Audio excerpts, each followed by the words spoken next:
Welcome back to Showcase. Today, we're going to be taking a look at Toxitron, Blue Streak, Fractal, Counterpunch, and Impactor, the component members of Wreckage.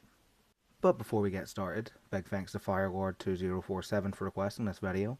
If you have any requests, leave them down in the comments and I'll try and get to all of them.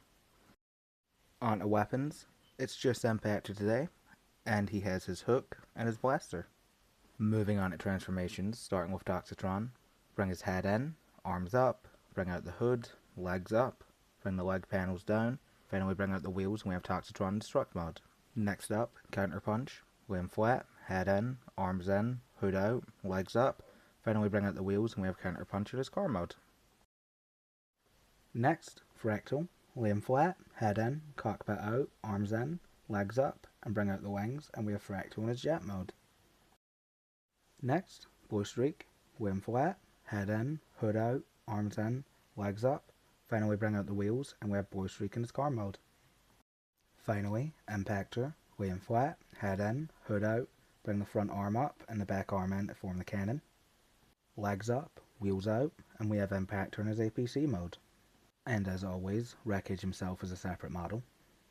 Moving on to the lore I've written for them in my series, Siege World. Over our many episodes, we have looked at a lot of combiners, some made for the purposes of combination, some retrofitted to combine, but there's still one method we haven't looked at yet, the first and original method. Before Cybertron's planet-wide wars broke out, there was an era of peace. During this time, the planet was ruled by the Council of Primes. But as the Council expanded, tensions began to grow between its members, eventually leading to the planet's first planet-wide war. While most members of the Council were busy fighting over the planet itself, many others decided it would be better to flee the planet with their followers. Some travelling to distant colonies, and others leaving to create new colonies free from the war. Most important for this story would be Nexus, a member of the Council made up of 5 bots. These bots were the original creators of combination technology. Unlike other combiner creation methods, Nexus's method was almost perfect, changing a bot almost instantly, creating a stable combiner. After leaving Cybertron with his followers, he wouldn't be heard from again. But many bots would still search for him, hoping to harness his combination technology. Only one group would ever find him, during the Seth's Great War.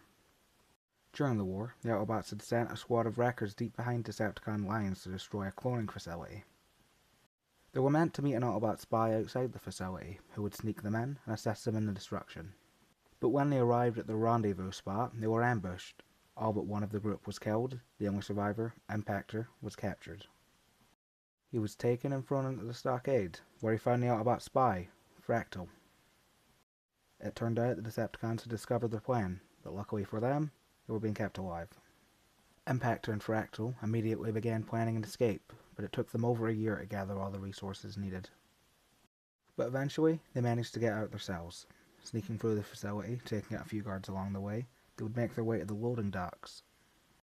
Luckily for them, there was a ship just about to leave, so they threw caution to the wind and charged for it. They managed to kill the crew, take control of the ship, and launch it through the hangar doors. But before they were fully free, they would take a hit to the engines. Fractal, deciding anywhere was better than here, made a blind jump right before the engines conked out. The jump had knocked them out, and by the time they woke up, they were orbiting a small planet they hadn't seen on any star map. With their engines knocked out, they were stranded, slowly running out of energy. But while searching the ship, they found out what it was transporting. The ship was transporting 8 clones being sent to Decepticon High Command. All of them were being kept in stasis lock. After weighing their options, they decided to wake up the clones, hoping one of them would have the skills needed to repair their engines. First there was Toxitron, a clone of an Autobot maintenance worker. Then there was Blue Streak, the clone of an Autobot war hero from one of Cybertron's early wars. Then there was Counterpunch, the results of an experiment where they cloned a bot with split personality disorder. Then there was Windsweeper and Needlenose, the clones of 2 of the Decepticons' most loyal warriors, created in an attempt to make more loyal soldiers. Grabuge, the clone of a prominent Decepticon leader that was planned to replace said leader. Spinister, the clone of a Decepticon war hero who had died in battle. He was planned to be used to hide the original's death. And finally, there was Bludgeon, an unstable clone that was meant to be decommissioned, but was placed on the ship by mistake. With the new helpers, they were able to repair the ship enough to knock it out of orbit and crash it onto the planet below. But sadly, this is where I'm going to leave you hanging, because this video is only part 1. And that's Wreckage. All of these guys are retools of previous models I've made. Toxitron from my G1 Optimus Prime, Blue Streak and Counter Punish from my car base, Fractal from my Cybertronian Pterosaur, and Impactor from my Combiner Wars Rook. Hope you guys liked this video, and if you did, maybe give it a like, or even subscribe, because next week we're finishing off this story with the Yang to Wreckage's Yang, Thunder Mayhem.